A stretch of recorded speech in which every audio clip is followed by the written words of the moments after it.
മഹാനാകുന്ന അബൂദർ അൽ ഗിഫാരി റളിയല്ലാഹു അൻഹു ഇസ്ലാം മതത്തിലേക്ക് കടന്നു വന്നതാകുന്ന ബഹുമാനപ്പെട്ട ബിലാൽ ഇബ്നു റബാഹ് റളിയല്ലാഹു അൻഹുവിനെ കുറിച്ച് ഒരിക്കൽ പറയുകയാണ്, ബിലാലേ, നീ കറുമ്പിയുടെ മകനാണ്, കറുമ്പിയുടെ മകനാണ്.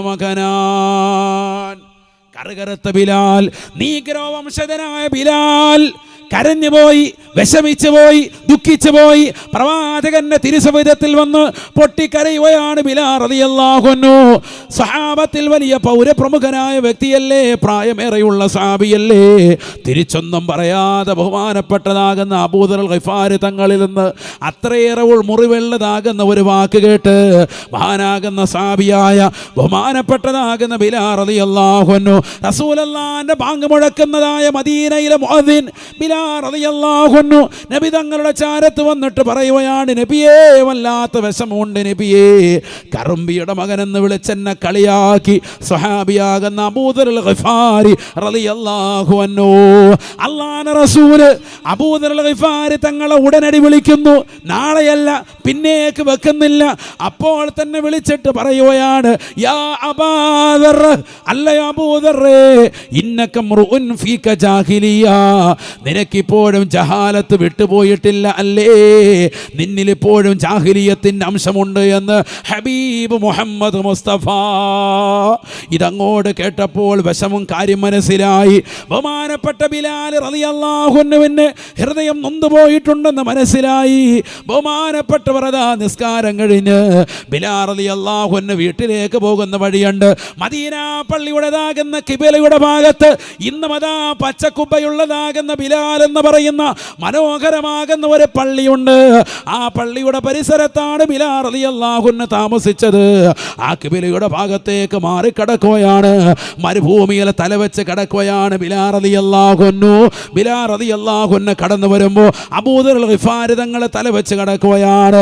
ഫതറഹ അബൂദറിൻ റഅസഹു അലൽ അർളി, നിലത്തെ കവിളിൽ തടം വെച്ചുകൊണ്ട് കിടക്കുകയാണ്.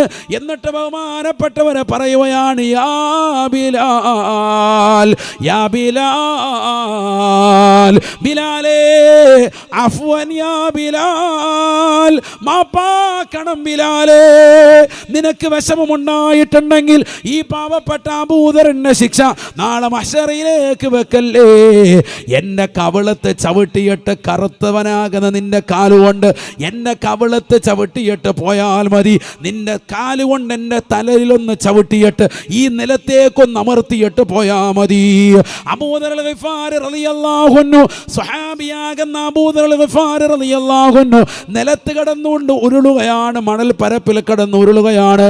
ഇത് കണ്ടപ്പോൾ ബിലാൽ റളിയല്ലാഹു അൻഹു കരഞ്ഞുകൊണ്ട് അദ്ദേഹത്തെ വാരിപ്പുണരുകയാണ്, കെട്ടിപ്പിടിക്കുകയാണ്, ചുംബിക്കുകയാണ്. പറഞ്ഞു, ഞാൻ പൊരുത്തപ്പെട്ടു തന്നിരിക്കുന്നു. നിങ്ങളെപ്പോലെ ഒരു സ്നേഹനിധിയായ ഒരു വ്യക്തിയെ ഞാൻ എൻ്റെ ജീവിതത്തിൽ കണ്ടിട്ടില്ല.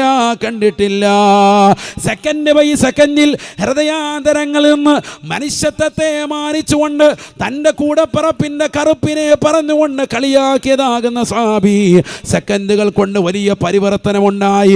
നിലത്ത് ആ ശരീരം വെളുവെളുത്തതാകുന്ന ശരീരം മണൽപ്പരപ്പിൽ കൊണ്ടുപോയി വെച്ച് അതിൽ ചവിട്ടിയിട്ട് പോയാൽ മതി എന്ന് പറയാൻ പാകപ്പെടുത്തിയതായ വ്യക്തി, ആ വ്യക്തിയുടെ പേരാണ് മുഹമ്മദുൻ മുഹമ്മദുൻ മുഹമ്മദുൻ മുഹമ്മദുൻ മുഹമ്മദുൻ മുഹമ്മദുൻ. ഒരു സാധാരണ മനുഷ്യനല്ല ഹബീബ് മുഹമ്മദ് റസൂലുള്ളാഹി. 1948 ഡിസംബർ മാസം 10-ാം തീയതി പാരീസിൽ വെച്ചുകൊണ്ട് വലിയ ഒരു സമ്മേളനം നടക്കുന്നു, UN ഐക്യരാഷ്ട്രസഭയുടെ സമ്മേളനം. അന്നാണ് പാസ്സാക്കിയത്, നമുക്കൊരു മനുഷ്യാവകാശ ദിനം വേണം. അങ്ങനെ പ്രഖ്യാപിക്കപ്പെട്ടു. 48 നടന്ന ഈ സമ്മേളനത്തിന് 2 കൊല്ലത്തിന് ശേഷം 950 മുതൽ ഡിസംബർ 10 ലോക മനുഷ്യാവകാശ ദിനമായി ഇന്നും ആചരിച്ചു പോരുകയാണ്. ഡിസംബർ 10 എന്താ ഈ മനുഷ്യാവകാശ ദിനം കൊണ്ട് ലക്ഷ്യം വെക്കുന്നത്? എന്താ? മനുഷ്യനായി ലോകത്തേക്ക് കടന്നു വന്നിട്ടുള്ളതാകുന്ന മുഴുവൻ ആളുകളെയും മനുഷ്യത്വത്തെ പരിഗണിക്കണം. അവൻ്റെ ജീവന്, അവൻ്റെ രക്തത്തിന് വിലയുണ്ട്. അവനുമായി ബന്ധപ്പെട്ട സർവ്വതിനും വിലയുണ്ട്, മാനിക്കണം. ഇതെപ്പോഴാണ് പ്രഖ്യാപിക്കുന്നത്? 1948 യോഗം കൂടിയിട്ടാണ് പ്രഖ്യാപിക്കുന്നത്. നിലവിൽ വന്നതോ 950 ഡിസംബർ 10 മുതൽക്ക്. എന്നാൽ അതിനും 1300 വർഷങ്ങൾക്ക് മുമ്പ് ലോക ചരിത്രത്തിൽ ഏറ്റവും മനോഹരമായി വിപ്ലവം തീർത്തുകൊണ്ട് അറഫ മൈതാനിയിൽ വെച്ചുകൊണ്ട് പരിശുദ്ധ പ്രവാചകർ മനുഷ്യാവകാശ പ്രഖ്യാപനം നടത്തി. മുഹമ്മദ് റസൂലുള്ളാഹി 948 പാരീസിൽ നടന്നതാകുന്ന യോഗത്തിൽ വെച്ചുകൊണ്ട് മനുഷ്യൻ്റെതാകുന്ന രക്തത്തിനും അവൻ്റെതാകുന്ന ശരീരത്തിനുമാണ് അവകാശമെന്ന് പറഞ്ഞത് എങ്കിൽ പരിശുദ്ധ പ്രവാചകൻ ഒരു പടി കൂടി മുന്നേ തന്നെ നേരത്തെ പറഞ്ഞു വെച്ചു, ഫഇന്ന ദിമാഅക്കും വഅംവാലക്കും വഅറാലക്കും അലൈക്കും ഹറാം കഹുർമതി യൗമിക്കും ഹാദാ വഫീ ശഅരിക്കും ഹാദാ വഫീ ബലദിക്കും ഹാദാ വഫീ യൗമിക്കും ഹാദാ. നിങ്ങളുടെ രക്തം, നിങ്ങളുടെ സമ്പത്ത്, ഇത് രണ്ടും മാത്രമാണ് ഐക്യരാഷ്ട്രസഭ പാസാക്കിയെങ്കിൽ നബി തങ്ങൾ പറഞ്ഞു വഅറാലക്കും, നിങ്ങളുടെ അഭിമാനവും പിച്ച് ചീന്തപ്പെടാൻ പാടില്ല. നിങ്ങളുടെ രക്തവും നിങ്ങളുടെ സമ്പത്തും നിങ്ങളുടെ അഭിമാനവും സംരക്ഷിക്കപ്പെടണം. ഇത് ലോകത്താദ്യമായി പ്രഖ്യാപിച്ചത് ഹബീബ് മുഹമ്മദ് മുസ്തഫ സല്ലല്ലാഹു അലൈഹി വസല്ലം തങ്ങളാണ്. ഈ പ്രഖ്യാപന സമൂഹത്തിൽ നിലനിൽക്കുന്നത് 948 50 മുതലാണ് നടപ്പാക്കുന്നത് എങ്കിൽ ഇന്നും അത് നടപ്പാക്കലില്ല. ഇന്നും ഇസ്രായേലിന്റെ ഭീകരരാകുന്ന സൈന്യ സമൂഹം ഗസയുടെ തെരുവോരങ്ങളിൽ പാവപ്പെട്ടതാകുന്ന മുസ്ലിമീങ്ങളെ പീഡിപ്പിക്കുന്നു, കൊല ചെയ്യുന്നു, പിഞ്ചോമന മക്കളെ വെടിയുയർത്തു കൊല്ലുകയാണ്. ദാ അവിടെ ഏതാ ഭക്ഷണം വിളമ്പുന്നു എന്ന് പറയുന്നു. കുട്ടികൾ അങ്ങോട്ട് ഓടുക. ദിവസങ്ങളായി, മാസങ്ങളായി ഭക്ഷണത്തിൻ്റെ ഒരു തരി കണ്ടിട്ട് പേക്കോലങ്ങളായി നിലകൊള്ളുന്നവർ, വെള്ളം കുടിച്ച് അല്പാൽപമായി ആകാശസീമകളിൽ നിന്ന് ഇട്ടുകൊടുക്കുന്ന അല്പാൽപം ആഹാരം കഴിച്ച് വെള്ളം കുടിച്ച് ജീവച്ഛവമായി നിലകൊള്ളുന്ന മക്കൾ ആ കാണുന്നതാകുന്ന തലത്തിലേക്ക് ഓടിച്ചെന്ന് ക്യൂ നിൽക്കുമ്പോൾ ഇസ്രായേലിൻ്റെ ഭീകരനാകുന്ന പട്ടാളക്കാർ വെടിയുതിർത്തിട്ട് നെഞ്ചിലേക്ക് വെടിയുയർത്തുകൊണ്ട് കൊന്നുകളയുന്നത് സമൂഹ മാധ്യമങ്ങളിലൂടെ നമ്മൾ കാണുകയാണ്. മനസ്സിലാക്കാൻ നൂറുകണക്കിന് മക്കൾ മരണപ്പെട്ടു പോയി. ഇന്നും മനുഷ്യൻ്റെ അവകാശങ്ങളെ ഐക്യരാഷ്ട്രസഭ പ്രഖ്യാപിച്ചെങ്കിലും മനുഷ്യൻ്റെ ജീവന് പോലും അവൻ്റെ സ്വത്തിന് പോലും ഇന്നും അവകാശം യഥാർത്ഥത്തിൽ നടക്കുന്നില്ല എന്നുള്ളത് വസ്തുതയാണ് രാജ്യത്ത്. അള്ളാഹു നമ്മളെ കാത്ത് സംരക്ഷിക്കട്ടെ. അള്ളാഹു നമ്മളെ കാത്ത് സംരക്ഷിക്കട്ടെ. എവിടേക്കാണ് നമ്മുടെ സമൂഹം പോകുന്നത്? ചിന്തിക്കൻ സഹോദരങ്ങളെ. പുണ്യനബി സല്ലല്ലാഹു അലൈഹി വസല്ലം തങ്ങൾ ആരാണ്? ആ പ്രവാചകർ ഈ ലോകത്ത് കൊളുത്തിവെച്ച ദീപം എത്ര വലുതാണ്. നബി സല്ലല്ലാഹു അലൈഹി വസല്ലം തങ്ങൾ കൊളുത്തിവെച്ചതാകുന്ന ആ മനോഹരമാകുന്ന ആദർശം കൊണ്ട് ബഹുമാനപ്പെട്ട ബിലാൽ റളിയല്ലാഹുവിൻ്റെ മുന്നിൽ പ്രസിദ്ധനായ പ്രമുഖനായ പ്രായമേറെയുള്ള സ്വഹാബി വര്യൻ മരുഭൂമിയിൽ നിലത്ത് കടന്നിട്ട് പറയുന്നു, എൻ്റെ നെഞ്ചത്ത് തവിട്ടിയിട്ട് നീ പോയാൽ മതി, എനിക്ക് പൊരുത്തം തരണം കറുമ്പിയുടെ മകൻ എന്ന് വിളിച്ചതിൻ്റെ പേരിൽ. ഒന്ന് ആലോചിച്ച് നോക്ക്. അങ്ങനെയൊന്നും കടന്നു കാണിക്കേണ്ട പണിയൊന്നുമില്ലല്ലോ. നേരെ ചെന്നിട്ട് പൊരുത്തം ചോദിച്ചാൽ മതി. പക്ഷെ അങ്ങനെ ചെയ്യുന്ന എന്താ? അത്രത്തോളം വിനയം കാണിക്കാൻ മനുഷ്യത്വത്തെ പരിഗണിക്കുന്നു. നിറത്തിൻ്റെ പേര് പറഞ്ഞുകൊണ്ട്, വർഗത്തിൻ്റെ പേര് പറഞ്ഞ്, വർണ്ണത്തിൻ്റെ പേര് പറഞ്ഞുകൊണ്ട് പരസ്പരം കലഹിക്കാൻ പാടില്ല എന്ന് പഠിപ്പിച്ചു പരിശുദ്ധ തിരുനബി മുഹമ്മദ് റസൂലുള്ളാഹി സ്വല്ലല്ലാഹു അലൈഹി വസല്ലം. ആ പ്രവാചകരെ എങ്ങനെ പുകഴ്ത്താതിരിക്കും സഹോദരങ്ങളെ? എത്ര വലിയ മാറ്റമാണ് ഈ സമൂഹത്തിലുണ്ടാക്കിയത്. സമൂലമായ മാറ്റം, ചെറിയ മാറ്റമല്ല, ഉന്നതമായ മാറ്റം. അല്ലാഹുവേ, ആ പ്രവാചകരുടെ പൊരുത്തം ഞങ്ങൾക്ക് നൽകണേ അല്ലാ. ഈ പ്രവാചകനൊരു സാധാ മനുഷ്യനല്ല. കൈകൊണ്ട് തൊട്ടാൽ തന്നെ അവിടെ ബറക്കത്താണ്, ബറക്കത്താണ്.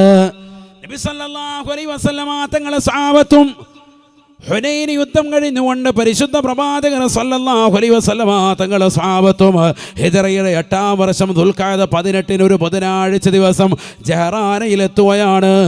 അതാ ഉംറയ്ക്ക് വേണ്ടി ഇഹ്റാം ചെയ്യാൻ തുനിയുകയാണ്. ഉംറയ്ക്ക് പോയിട്ടുള്ളവർക്കറിയാം, ജഹറാന ഉംറ, ബഡാ ഉംറ എന്നാണ് അതിനെ വിളിക്കുക. അതിനെ വിളിക്കാൻ കാരണം ഹജ്ജിൻ്റെ പ്രതിഫലം അവിടെ നിന്ന് ഇഹ്റാം ചെയ്തു പോയി ഉംറ നിർവഹിച്ചാലുണ്ടെന്ന് സയ്യിദുനാ റസൂലുള്ളാഹി സ്വല്ലല്ലാഹു അലൈഹി വസല്ലം ഇമാം അഹ്മദ് അദ്ദേഹത്തിൻ്റെ മുസ്നദിൽ രേഖപ്പെടുത്തിയതായ ഹദീസാണ് റളിയല്ലാഹു അൻഹു. ഹജ്ജിൻ്റെ പ്രതിഫലമുണ്ട്. അന്ന അഫ്ളൽ ജിഹാദിൽ ഉംറത്തി അൻ യുഹരിമ ബിൽ ജഅറാന. ഉലമാക്കൾ കിതാബുകൾ കോറിയിട്ടു, ഏറ്റവും ശ്രേഷ്ഠമാക്കപ്പെട്ട ഇഹ്റാം ചെയ്യൽ അത് ഉംറയ്ക്ക് വേണ്ടി പരിശുദ്ധമാക്കപ്പെട്ടതാകുന്ന ജഅറാനയിൽ നിന്ന് ഉംറയ്ക്ക് വേണ്ടി ഇഹ്റാം ചെയ്യലാണ്. നമ്മുടെ നാട്ടിൽ നിന്നൊക്കെ ഉംറയ്ക്ക് പോയിട്ടുള്ള ആളുകൾ ഒന്ന് കൈയുയർത്തിക്ക്. എത്ര പേരുണ്ട്? ഒന്ന് കൈയുയർത്തിക്ക്. മാഷാ അല്ലാഹ്, അല്ലാഹു സ്വീകരിക്കട്ടെ. എല്ലാവർക്കും പോകാൻ അല്ലാഹു തൗഫീഖ് തരട്ടെ. ഹജ്ജിന് ഉംറയ്ക്കും അല്ലാഹു തൗഫീഖ് തരട്ടെ. ഈ വർഷമൊക്കെ ഒരുപാട് ആളുകൾ കൊടുത്ത് കിട്ടി ലഭിച്ചവരുണ്ട്, പോകാൻ ഉദ്ദേശിക്കുന്നവരുണ്ട്. എല്ലാവരെയും അല്ലാഹു പുണ്യഭൂമിയിലേക്ക് എത്തിക്കട്ടെ. ഉറക്കാമയും പറയുന്ന അല്ലാഹു എത്തിക്കട്ടെ. സഹോദരങ്ങളെ, ഈ ജഅറാന എന്ന് പറയുന്ന സ്ഥലത്ത് നബി സല്ലല്ലാഹു അലൈഹി വസല്ലമ തങ്ങൾ ഉംറയ്ക്ക് വേണ്ടി വരികയാണ്. 300ഓളം അമ്പിയാക്കൾ അവിടെ നിന്ന് ഉംറയ്ക്ക് ഹറാം ചെയ്തിട്ടുണ്ട് എന്നാണ് ഇമാമികൾ രേഖപ്പെടുത്തുന്നത്. എത്ര അമ്പിയാക്കൾ? 300 നബിമാർ. മാത്രമല്ല, അവിടുന്ന് ആരെങ്കിലും ഉംറയ്ക്ക് ഹറാം ചെയ്ത് പരിശുദ്ധമായ മക്കയിൽ വന്ന് ഉംറ നിർവഹിച്ചാൽ അവൻ എന്ത് ലഭിക്കും? ഏകദേശം 30 കിലോമീറ്റർ ചുവടെയുള്ളൂ. മക്കയിൽ നിന്ന് ഇവിടേക്ക് എത്രയുള്ളൂ? 30 കിലോമീറ്റർ ഉള്ളൂ. ആ 30 കിലോമീറ്റർ താഴെയുള്ളതാകുന്ന ഈ സ്ഥലത്താണ്, വളരെ അടുത്താണ്. മക്കയിൽ ചെന്നാൽ പിന്നെ മക്കയുടെ പുറത്തു പോകണം. ഉംറയ്ക്ക് ഇഹ്റാം ചെയ്യാൻ ഹില്ലാണത്. അവിടേക്ക് പോയി ഉംറയ്ക്ക് ഇഹ്റാം ചെയ്യണം. നമ്മളൊക്കെ അങ്ങനെ ഉംറയ്ക്ക് പോയിട്ടുള്ള ആളുകളൊക്കെ അവിടെ പോയി ഉംറ ചെയ്യലുണ്ട്. മസ്ജിദ് ആയിഷയിൽ പോയി ഉംറ ചെയ്യുന്നത് പോലെ ജഅറാനിൽ പോയി ഒരു ഉംറ ചെയ്യലുണ്ട്. അള്ളാഹു നമുക്കൊക്കെ പോകാൻ തൗഫീക്ക് നൽകട്ടെ. അത് ഏറ്റവും ശ്രേഷ്ഠമായ ഉംറയാണ്. ഉംറയാകാൻ കാരണം ഇതാണ്. 300ഓളം അമ്പിയാക്കൾ ഉംറ ചെയ്തു. പന്യ നബി സല്ലല്ലാഹു അലൈഹി വസല്ലം തങ്ങൾ അവിടുന്ന് 1500ഓളം സ്വഹാബത്തുമായി വന്നുകൊണ്ട് ഉംറയ്ക്ക് ഇഹ്റാം ചെയ്യുന്നു. ഞാൻ പറഞ്ഞു വന്നത് മറ്റൊന്നുമല്ല. നബി സല്ലല്ലാഹു അലൈഹി വസല്ലം തങ്ങൾ ഹുനൈൻ യുദ്ധത്തിന് വേണ്ടി പോയ സമയം അവിടേക്ക് മക്കയിലെ മുശ്രിക്കീങ്ങളിൽ നിന്ന് കുറച്ച് കുട്ടികളും കൂടി അവിടേക്ക് പോയി. മുശ്രിക്കീങ്ങളോടൊപ്പം പോയതാണ്. പോയത് മറ്റൊരു ലക്ഷ്യമൊന്നുമല്ല. ഹുനൈൻ യുദ്ധത്തിൽ ഹിജറയുടെ 8-ാം വർഷമാണ് മുസ്ലിമീങ്ങൾ തോറ്റോടിയാൽ മുസ്ലിമീങ്ങളുടേതാകുന്ന സ്വത്തുകൾ, യുദ്ധാനന്തര മുതലുകൾ കിട്ടുമെന്ന് ആഗ്രഹിച്ചുകൊണ്ടാണ് പോയത്. പക്ഷേ പോയപ്പോൾ നേരെ തകിട് മറിഞ്ഞു. നബി സല്ലല്ലാഹു അലൈഹി വസല്ലം തങ്ങൾ സ്വഹാബത്തുമാണ് വിജയിച്ചത്. ഹുനൈൻ യുദ്ധം സ്വഹാബത്തും നബിയും വിജയിച്ചു. അപ്പോൾ പിന്നെ അവിടെ നിന്നാൽ കാര്യമില്ല എന്ന് മനസ്സിലാക്കി ആ ചെറുപ്പക്കാർ നേരെ തിരിച്ചു മക്കയിലേക്ക് പോരാൻ. അവർ ജഅറാനിൽ വന്ന് അവിടെ ഇങ്ങനെ അല്പനേരം വിശ്രമിച്ചിരിക്കുമ്പോഴാണ് മുഹമ്മദ് നബി സല്ലല്ലാഹു അലൈഹി വസല്ലം തങ്ങളും 1500ഓളം വരുന്ന സ്വഹാബത്തും അവിടേക്ക് വരുന്നത്. അപ്പോൾ ഇവർ മാറി നിന്ന് വീക്ഷിച്ചു. അവരുടെ നേതാവായി, അന്നവരുടെ കുട്ടി നേതാവായിട്ട്, നമ്മൾ പറയില്ല കുട്ടി നേതാവ് എന്ന് പറയും, അങ്ങനെ നേതാവായിട്ട് നിന്ന വ്യക്തിയാണ് അബൂ മഹ്ദൂറ എന്ന് പറയുന്ന വ്യക്തി. അബൂ മഹ്ദൂറ അദ്ദേഹത്തിൻ്റെ ചരിത്രമാണ് ഈ പറയുന്നത്. ഞാൻ നിർത്താണ്, ദീർഘിപ്പിക്കുന്നില്ല. ഖിസ്സത്തുൽ മുസ്തഹ്സി അല്ലദീ ഹദല്ലാഹു എന്നാണ് ഈ ചരിത്രത്തെക്കുറിച്ച് ഇമാമികൾ രേഖപ്പെടുത്തിയത്. പരിശുദ്ധമായ ഇസ്ലാമിൽ പ്രവാചകരെയും ഖുർആനിനെയും പരിശുദ്ധമായ ദീനിനെയും അവഹേളിച്ചവരെ എക്കാലഘട്ടത്തിലും ഖുർആനും പിന്നീട് ശേഷം വരുന്ന കാലവുമൊക്കെ ശപിച്ചിട്ടേയുള്ളൂ. അവർ നശിച്ചിട്ടേയുള്ളൂ, തകർന്നിട്ടേയുള്ളൂ. പക്ഷേ കളിയാക്കിയൊരു വ്യക്തിക്ക് ഹിദായത്ത് കൊടുത്ത ചരിത്രമാണ് അള്ളാഹു പറയുന്നത്. ശരിക്കും പഠിച്ചോ. ഒരുപക്ഷെ ജീവിതത്തിൽ നിങ്ങൾ കേട്ടിട്ടേ ഉണ്ടാവില്ല ഈ ചരിത്രം. മഹാനാകുന്ന അബൂ മഹ്ദൂറ റളിയല്ലാഹു അൻഹു സ്വഹാബിയായ വ്യക്തിയാണ് അദ്ദേഹം. എങ്ങനെ സ്വഹാബിയായി? അതാണ് പറയാൻ പോകുന്നത്. 16 വയസ്സുള്ള ചെറുപ്പക്കാരൻ. എൻ്റെ ശബ്ദം കേൾക്കുന്ന മുസ്ലിം സഹോദര സഹോദരിമാരിൽ നല്ലതുപോലെ മനസ്സിലായിക്കോ. 16 വയസ്സുള്ളതാകുന്ന ഈ ചെറുപ്പക്കാരൻ മാറി നിന്നു. കൂട്ടുകാരുമുണ്ട്. നബിതങ്ങൾ അവിടെ എത്തി. ളുഹറിൻ്റെ സമയം നബിതങ്ങൾ സ്വഹാബത്തിനോട് പറഞ്ഞു, ബാങ്ക് കൊടുക്കാൻ പറഞ്ഞു. ബാങ്ക് കൊടുക്കുമ്പോൾ ഈ വ്യക്തിയും അദ്ദേഹത്തിൻ്റെ കൂട്ടരും അവിടെ നിന്ന് ഉറക്കെ കൂവാൻ തുടങ്ങി. ബാങ്കിനൊപ്പിച്ച് വഹും യതനാകിബൂൻ, അവരിങ്ങനെ ഉറക്കം ചെയ്തു. അതിനൊപ്പിച്ച് ഓരിയിട്ടു കൂവി. നല്ല ഒച്ചത്തിൽ കൂവാൻ. കൂവുന്ന കൂട്ടത്തിൽ അതിനൊപ്പിച്ചുമൊക്കെ കൂവി. ഇങ്ങനെ കൂവിയപ്പോൾ നബി സല്ലല്ലാഹു അലൈഹി വസല്ലം നിങ്ങൾ ബാങ്ക് തീർന്നപ്പോൾ സ്വഹാബത്തിനെ വിട്ടിട്ട് പറഞ്ഞു, അവിടെ നിന്ന് ആ കൂവിയ ടീമുകളുണ്ട്, അമ്മാരെയൊക്കെ പിടിച്ചുകൊണ്ട് വരാൻ പറഞ്ഞു. 1500 സ്വഹാബത്താണ്. മരാക 8-10 പിള്ളേരല്ലേ ഉള്ളൂ. പോയി പിടിച്ചുകൊണ്ട് വന്നു. ഇവരാകെ വിറച്ച് നബി സല്ലല്ലാഹു അലൈഹി വസല്ലം തങ്ങൾ ചോദിച്ചു, നിങ്ങളിൽ ആരാണ് നല്ല ഒച്ചത്തിൽ കൂവിയത്? നല്ല ശബ്ദത്തിൽ കൂവുന്നവനെ എനിക്ക് വേണം. അപ്പോൾ എല്ലാവരും അബൂ മഹ്ദൂറ എന്ന് ഈ വ്യക്തിയിലേക്ക് വിരൽ ചൂണ്ടി, ഇതാ ഇവനാന്ന് പറഞ്ഞു. നബി ഓരോരുത്തരെ കൊണ്ട് ബാങ്കിൻ്റെ ആദ്യത്തെ 2 ലഫ്ളുകൾ അല്ലാഹു അക്ബർ ഒന്ന് ചെല്ലാൻ പറഞ്ഞു. 2 പറഞ്ഞാൽ മതി. അല്ലാഹു അക്ബർ, അല്ലാഹു അക്ബർ, അല്ലാഹു അക്ബർ, അല്ലാഹു അക്ബർ. സഹാബത്ത് എല്ലാവരും കേൾക്കുകയാണ്. അബൂ മഹ്ദൂറയും കൂട്ടാളികളും അതാ ആ തക്ബീറിന്റെ ധ്വനികൾ ചൊല്ലി തീർന്നപ്പോ അല്ലാഹുവിന്റെ റസൂൽ അബൂ മഹ്ദൂറയെ നിർത്തിയിട്ട് പറഞ്ഞു, ഖിഫ്ഹിനാ, നീ മാത്രം ഇവിടെ നിൽക്കണേ, ബാക്കിയുള്ളവർ മാറണേ, പോകണേ. ഏറ്റവും നല്ല സ്വരമാധുര്യത്തിൽ ഒച്ചയുള്ളത് ഇവനിവിടെ നിൽക്കട്ടെ, ബാക്കിയുള്ളവർ പോകാൻ പറഞ്ഞു. അപ്പോൾ എല്ലാവരും ഓർത്തു തല വെട്ടു ഇപ്പം തന്നെ. കാരണം എന്താ, ഒന്നാമത് ബാങ്കിനെ കളിയാക്കി മാറി എന്നിട്ട് കോരിയിട്ടതാണ്. അപ്പോൾ ഏറ്റവും കൂടുതൽ ഒച്ച ഉണ്ടെന്ന് കരുതി ഇപ്പോൾ പിടിച്ചു നിർത്തിയിരിക്കുക. അവൻ്റെ തല എന്തായാലും വെട്ടാൻ പോവാണ്. മാറി നിന്ന് അവരൊക്കെ മാറി അല്പം മാറി നിൽക്കുകയാണ്. എല്ലാവരും പേടിച്ച് നിൽക്കുക. നബിയുണ്ട്, സ്വഹാബത്തുമുണ്ട്. നബി സല്ലല്ലാഹു അലൈഹി വസല്ലം തങ്ങൾ ഇവനോട് പറഞ്ഞു, ബാക്കി കൂടെ വിളിക്കാൻ പറഞ്ഞു. അപ്പോൾ ഇവന് ഭയങ്കര ദേഷ്യം. നബിയും കൊണ്ട് അടുത്തോട്ട് വിളിച്ചു. എന്നിട്ട് അവൻ്റെ തലയിലൊരു ഇമാമത്ത്, തലയിൽ ചെറിയൊരു കലയക്കെട്ടുണ്ട്, അത് പതുക്കെ കൊണ്ട് അല്ലെങ്കിൽ കഴിച്ചു വെച്ചു. അത് അറബികൾക്കുള്ളൊരു ശൈലിയാണ്. ചെറിയ കുട്ടികളാണെങ്കിലും ചെറിയൊരു കെട്ടുണ്ടാവും. ആ കെട്ടം കൊണ്ട് വെച്ചിട്ട് എന്ത് ചെയ്തു, നബിയുടെ തലമുടിയിൽ ഇങ്ങനെ തടവി 2 പ്രാവശ്യം, എന്നിട്ട് മുഖത്തൊന്ന് തടവി 2 വട്ടം, എന്നിട്ട് നെഞ്ചിലേക്ക് ഇങ്ങനെ കൈ ഇങ്ങനെ കൊണ്ടുപോയി തടവി പുക്കിൾ വരെ, വീണ്ടും ഇങ്ങനെ അതേപോലെ തലയിൽ 2 വട്ടം, മുഖത്ത് നെഞ്ച് വരെ ഇങ്ങനെ തടകാൻ ഹബീബ് മുഹമ്മദ് റസൂലുള്ളാഹി സ്വല്ലല്ലാഹു അലൈഹി വസല്ലം. നബിയുടെ ഒരു ശൈലിയാണത്. മുസാഫഹത്ത് ചെയ്യുമ്പോഴും മുആനൊക്കെ ചെയ്യുമ്പോഴൊക്കെ ഒന്ന് തടവും പുറത്ത്. നമ്മൾ കണ്ടില്ലേ ചില ആളുകൾ പുറത്തിടും. അതൊരു സന്തോഷത്തിൻ്റെ ഒരു ചേർത്ത് നിർത്തലിൻ്റെ ഒരു ഭാഗമാണത്. ബാബുൽ മുസാഫഹത്തി വൽ മുആനഖ, ഹദീസിൻ്റെ ഗ്രന്ഥങ്ങളിൽ എത്രയോ ഭാഗങ്ങളിൽ ഇമാമിങ്ങൾ അങ്ങനെ ബാബിട്ടതായി കാണാം. അത് വലിയൊരു സംഭവമാണ്. ഒരു യാത്ര കഴിഞ്ഞ് വരുമ്പോഴാണ് മുആനഖ, ഹജ്ജ് കഴിഞ്ഞ് വരുന്ന വ്യക്തിയെ കെട്ടിപ്പിടിക്കുക. ചില ആളുകളുണ്ട് എല്ലാ ദിവസവും കണ്ടുകൊണ്ടിരിക്കുന്ന ഖത്തീബിനെ പെരുന്നാളിനെന്ന് കൈപിടിച്ച് ആമക്കി ഓടിച്ചിട്ട് അതിനോടൊപ്പം ഒന്നും കൂടെ കെട്ടിപ്പിടിക്കും, വാരിയിൽ കോർത്തിണക്കും. ജിബ്രീൽ അലൈഹിസ്സലാം കൊണ്ട് നബിയെ പിടിച്ച മാതിരി. 3 വരെ കഴിയുമ്പോൾ പിന്നെ ഉസ്താദ് വീട്ടിൽ പോകണമെന്നില്ല, ഇവിടെ തന്നെ ഭാവിച്ച് കിടന്നാൽ മതി. അള്ളാഹ് ആ മുആനൊക്കെ ചെയ്യരുത്, മുസാഫഹത്ത് മാത്രം മതി. ആകെ നിങ്ങൾ തരുന്നത് ഇല്ല, ഇത് തരുന്ന വായുഗുളിക വാങ്ങിക്കാനുള്ള കാശാണ്. 10ൻ്റെ 10 നോട്ട് റൗണ്ട് ചെയ്ത് കൈ പിടിപ്പിച്ചിരിക്കുകയാണ്. 100 രൂപയേ ഉള്ളൂ. ആ മുസാഫഹത്തിനാണ് ഈ മുആനൊക്കെ കൂടി അമക്കി വിടുകയാണ്. അള്ളാഹു നമ്മളെ സാലിഹ്യങ്ങൾ ചേർക്കട്ടെ. അങ്ങനെയാണ് മിക്കവരും കൈമടക്ക് കൊടുക്കുന്നത്. അല്ലാന്ന് പറയണ്ട, വർഷത്തിൽ കൊടുക്കുന്ന ആകെയുള്ളൊരു കൈമടക്കാണ് എന്ത്, 10ൻ്റെ 10 നോട്ട് എടുത്തിട്ട് എന്ത് ചെയ്യും, റൗണ്ട് ചെയ്യും, എന്നിട്ട് കൈ കൊടുക്കും. അപ്പോൾ എന്തിനാണ്, കാര്യമായിട്ട് എന്തെങ്കിലും കിട്ടിയെന്ന് തോന്നാൻ വേണ്ടി. അത് അന്നും ഇന്നും ഒരു മാറ്റം ഇല്ലാതെ തുടരുകയാണ്. നിലത്തോട്ടിടാൻ നമ്മൾ പേടിയാണ്. കാരണം എന്താ, കൂടിയ നോട്ടാന്ന് കരുതിയിട്ട് നമ്മൾ കമ്മീസിൻ്റെ പൊക്കത്തിലേക്ക് ഇട്ടേക്കും. ഹാജിയാരെന്താ കാര്യം, ഈ ഹാജിയാരെ ഒന്നും കൂടി നമ്മൾ കെട്ടിപ്പിടിച്ചേക്കും. കാരണം ഹാജിയാർ കാര്യമായിട്ട് തന്നെന്ന് കരുതി.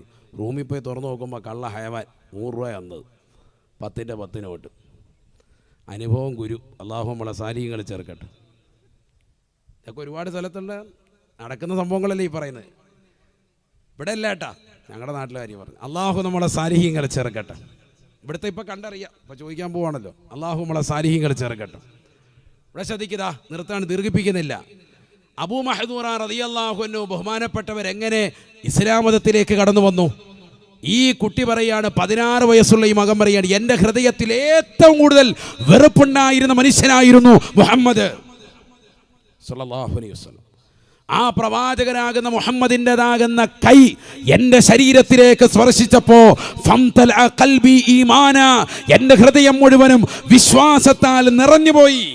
വമഹബ്ബതൻ ലിമുഹമ്മദി റസൂലില്ലാഹി സ്വല്ലല്ലാഹു അലൈഹി വസല്ലം, നബി തങ്ങളോടുള്ള മഹബ്ബത്തിനാൽ എൻ്റെ ഹൃദയം കവിഞ്ഞൊഴുകുകയാണ്.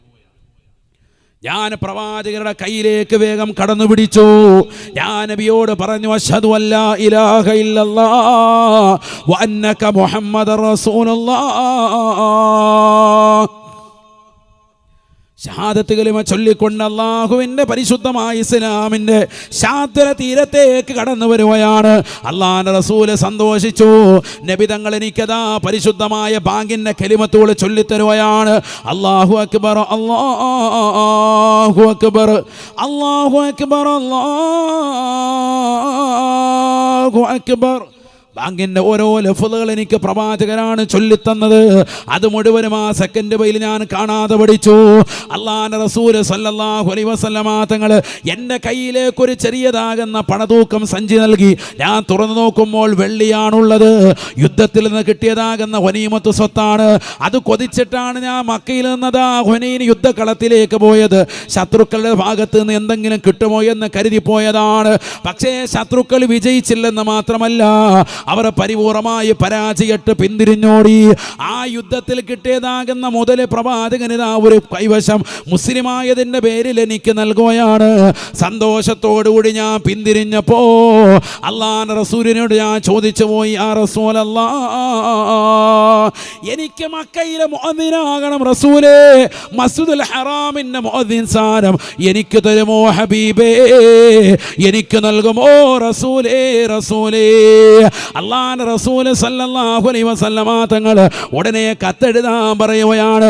അന്ന് മക്കയിലെ ഗവർണറാകുന്ന ഉബാദ റളിയല്ലാഹു അൻഹുവിൻ്റെ കൈകളിലേക്ക് ഈ കത്ത് കൊണ്ടുപോയി കൊടുക്കണമെന്ന് പറയുന്നു. സുബ്ഹാനല്ലാഹ്, ഈ കത്തുമായിട്ട് നേരെ മക്കയിലേക്ക് പോവുകയാണ്. പ്രസിദ്ധനാകുന്ന സഹാബിയാകുന്ന ഉബാദ റളിയല്ലാഹു അൻഹുവിൻ്റെ കൈവശം ഈ കത്ത് കൊടുത്തിട്ട് മക്കയിലെ മുഅദ്ദിനായി നിലകൊണ്ടു. മാഷാ അല്ലാഹ്, മക്കയിലെ മുഅദ്ദിനായി മുഅദ്ദിനായിരുന്നു അബൂ മഹ്ദൂറ റളിയല്ലാഹു അൻഹു. ബിലാൽ റളിയല്ലാഹു അൻഹു മദീനയിലെ മുഅദ്ദിനായിരുന്നെങ്കിൽ മക്കയിലെ മുഅദ്ദിന്റെ പേര് പഠിച്ചു വെക്കണേ മുസ്ലിമേ.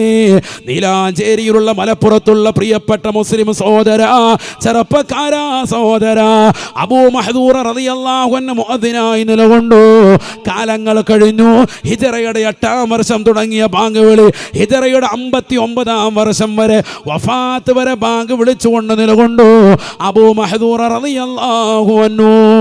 ഇന്നും നിങ്ങൾ പരിശോധിച്ചു നോക്ക്, മസ്ജിദുൽ ഹറാമിന്റെ ബാങ്ക് മുഴങ്ങുന്നത് അബൂ മഹ്ദൂറ റളിയല്ലാഹു അൻഹുവിന്റെ പിൻതലമുറക്കാരാണ്.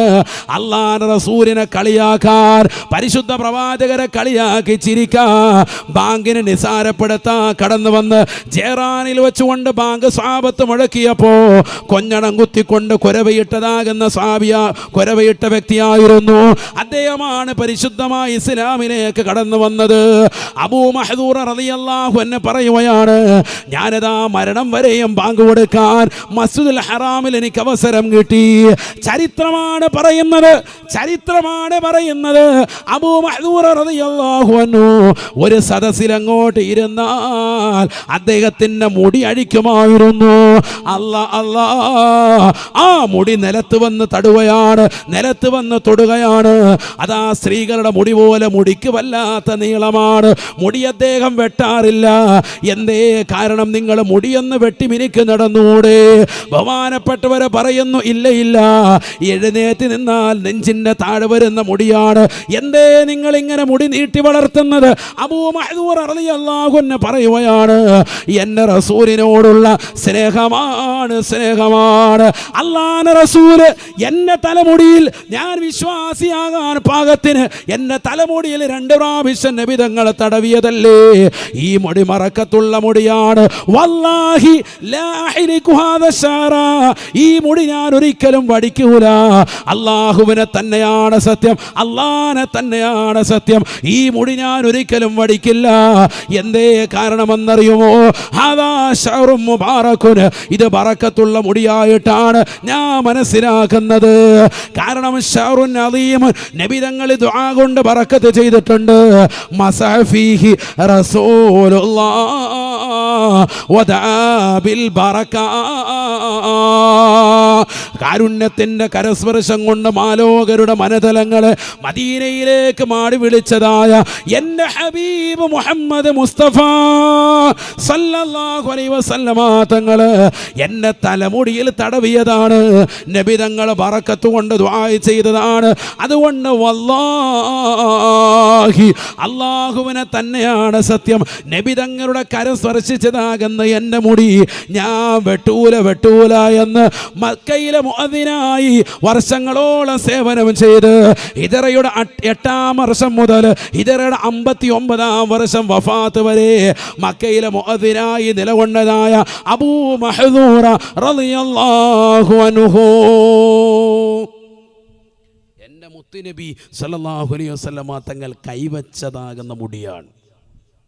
ആലോചിച്ച് നോക്ക് നിങ്ങൾ, നബി തങ്ങളുടെ കൈക്കുള്ള പവർ സഹാബത്തിനറിയാം, അവരത് മനസ്സിലാക്കി. ഉസൈദ് ബിൻ ഹുദൈറ റളിയല്ലാഹു അൻഹു വീട്ടിൽ പോയി ഭക്ഷണം കഴിച്ചിട്ട് മഹാനാകുന്ന ഇമ്രാൻ റളിയല്ലാഹു അൻഹു രാത്രിയിലതാ ഇറങ്ങി പുറത്തേക്ക് ഇറങ്ങുമ്പോൾ സമയം അല്പം ഇരുട്ടിയിട്ടുണ്ട്, നല്ല കൂരാക്കൂരിട്ടാണ്.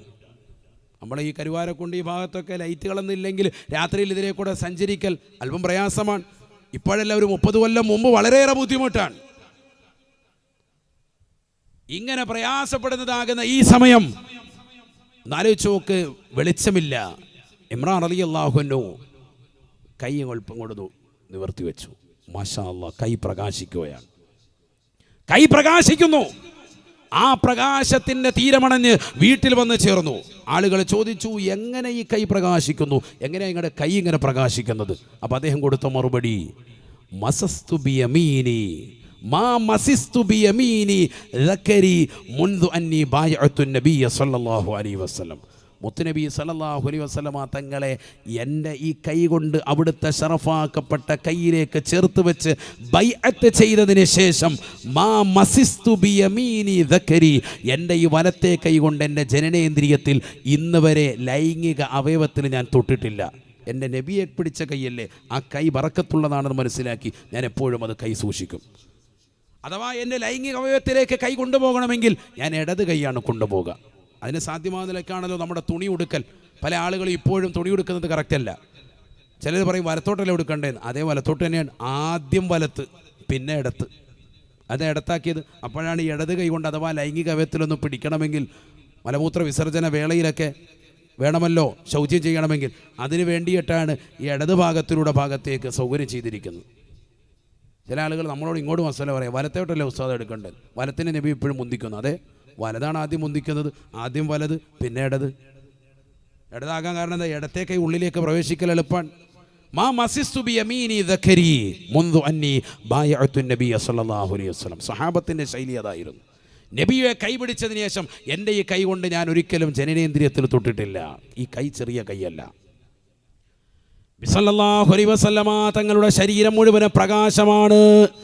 അതുകൊണ്ടല്ലേ സ്വഹാബത്തെ കിറാം 14 ഉദിച്ചു നിൽക്കുന്ന ചന്ദ്രനിലേക്കും പ്രവാചകനിലേക്കും മാറി മാറി നോക്കുകയാണ്. സ്വഹാബത്ത് പറയുകയാണ്, ഞങ്ങൾ ഏറ്റവും കൂടുതൽ പ്രകാശം ഒഴിക്കുന്നതായിട്ട് തോന്നിയത് ഹബീബ് മുഹമ്മദ് മുസ്തഫ. അതുകൊണ്ടല്ലേ സ്വഹാബത്ത് പാടിയത്, ത്വലഅൽ ബദ്റു അലൈനാ മിൻ സനിയാത്തിൽ വദാഇ വജബ شكر علينا ما دعا لله داعي. പൂർണ്ണചന്ദ്രനാണ്, അതിനേക്കാൾ വലിയ പ്രഭയില്ല. റസൂലുള്ളാഹിയുടെ മുഖത്തും 14 ഉദിച്ചു നിൽക്കുന്ന ചന്ദ്രനിലേക്കും ഞങ്ങൾ മാറി മാറി നോക്കി. സ്വഹാബത്ത് പറയുകയാണ്, ഏറ്റവും വലിയ പ്രഭയുള്ളതായി ഞങ്ങൾ മനസ്സിലാക്കിയത് മുത്തുനബി മുഹമ്മദ് മുസ്തഫ സല്ലല്ലാഹു അലൈഹി വസല്ലമ തങ്ങളുടെ മുഖകമലമാണ്. നബിയുടെ മുഖത്തായിരുന്നു പ്രകാശം. ആയിഷ സിദ്ദീഖ റളിയല്ലാഹു അൻഹ നൂല് നൂറ്റുകൊണ്ടിരിക്കുകയാണ് പെരയ്ക്കകത്ത്. 8 മുഴം നീളം 10 മുഴം വീതിയുമുള്ള ചെറിയതാകുന്ന കുടിലായിരുന്നു. ഈന്തപ്പന ഓലകൾ കൊണ്ട് മറച്ച ചെറിയ കുടിൽ ആയിഷ ബീവി റളിയല്ലാഹു അൻഹ വീട്. അങ്ങനെ നെയ്ത് നൂറ്റുകൊണ്ടിരിക്കുമ്പോൾ നൂല് നിലത്ത് വീണു. ഇരുട്ടാൻ, നിലത്തിങ്ങനെ തപ്പിത്തടയാൻ.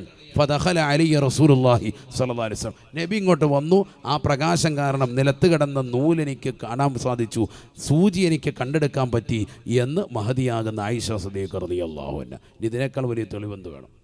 പ്രകാശമാണ് ശരീരം മുഴുവൻ. പിന്നെ എങ്ങനെ ആ പ്രകാശം ഒട്ടിപ്പിടിക്കാതിരിക്കും? മുഅ്മിനീങ്ങൾക്കുണ്ട് ഈ പ്രകാശം. ഖുർആൻ പറഞ്ഞിട്ടില്ലേ, യൗമ തറൽ മുഅ്മിനീന വൽ മുഅ്മിനാത്ത്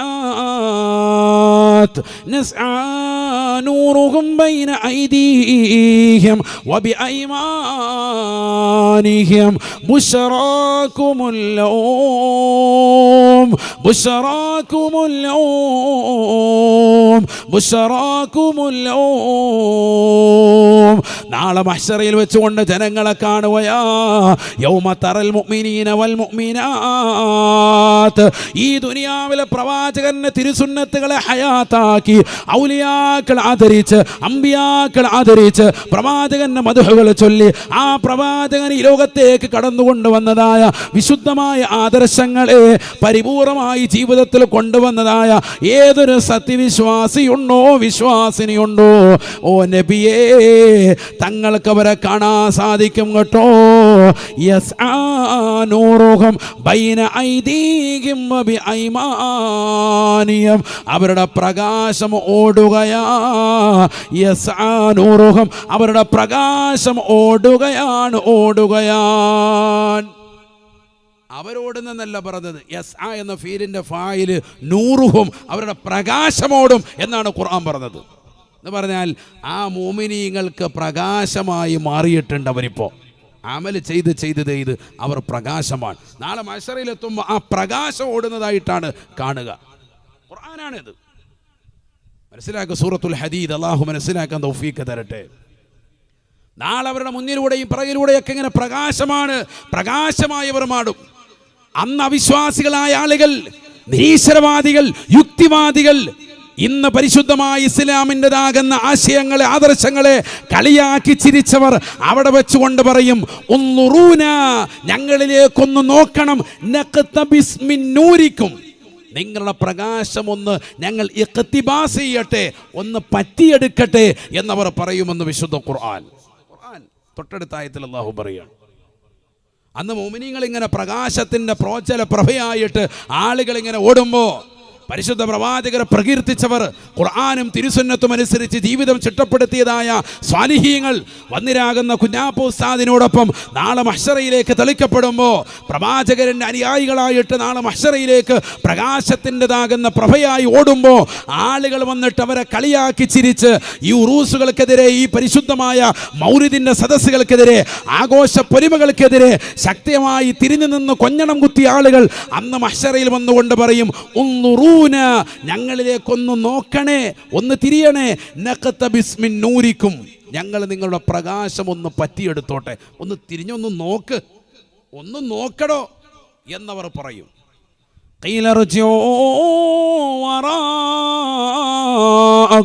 അവരോട് പറയപ്പെടുകയാണ്, മലക്കുകൾ പിറകോട്ട് പോകണേ, പോകണേ, നിങ്ങൾക്ക് പ്രകാശമില്ല, പ്രകാശമില്ല. പ്രകാശത്തിൻ്റെ പ്രവാചകനാകുന്ന പുണ്യനബിയെ ഇകഴ്ത്തിയവരല്ലേ, താഴ്ത്തിക്കെട്ടിയവരല്ലേ, ഇന്ന് നിങ്ങൾ പിറകോട്ട് പോകണേ, പോകണേ. ഫൽതമിസൂ നൂറാ, വേറെങ്ങോട്ടെങ്കിലും പോയി പ്രകാശം തേടണേ, തേടണേ. നിങ്ങൾക്കൊരിക്കലും ആഖിറം സന്തോഷകരമാക്കാൻ സാധ്യമല്ല, സാധ്യമല്ല. മുഅ്മിനീങ്ങളായ ആളുകൾ നാളെ സ്വർഗത്തിലേക്ക് ഓടിക്കയറുമ്പോ ഇവരും പുറകിലൂടെ കൂടാൻ വേണ്ടി പരിശ്രമിക്കുമ്പോ ഫളുരിബ ബൈനഹും ബിസൂർ, അല്ലാഹു സുബ്ഹാനഹു വ തആല ഖുർആനിലൂടെ പറയുകയാണ്, അവർക്കിടയിൽ ഒരു വൻമതിൽ അല്ലാഹു ഇടുകയാണ്. അല്ലാഹ് ബാത്തിനുഹു ഫീഹി റഹ്മ വലാഹിറുഹു മിൻ ഖിബലിഹിൽ അദാബ്. ആ മതിലിനുള്ളിൽ കടന്നതായ മുഅ്മിനീങ്ങളില്ലേ, ഔലിയാക്കളില്ലേ, അമ്പിയാക്കളില്ലേ, മഹത്തുക്കളില്ലേ, അവർക്ക് അല്ലാഹുവിൻ്റെ കാരുണ്യമാണ്, കാരുണ്യമാണ്. വലാഹിറുഹു മിൻ ഖിബലിഹിൽ അദാബ്. ആ മതിലിനുള്ളിൽ കയറിപ്പറ്റാൻ പറ്റാത്ത ഏതെല്ലാം വ്യക്തികളുണ്ടോ, മനുഷ്യരുണ്ടോ, ഏതെല്ലാം ബിദ്അത്തിന്റെ, ദലാലത്തിന്റെ, കള്ളത്വരീക്കത്തിന്റെ ആളുകളുണ്ടോ, അവർക്ക് അദാബാണ്, അദാബാണെന്ന് വിശുദ്ധമായ ഖുർആൻ.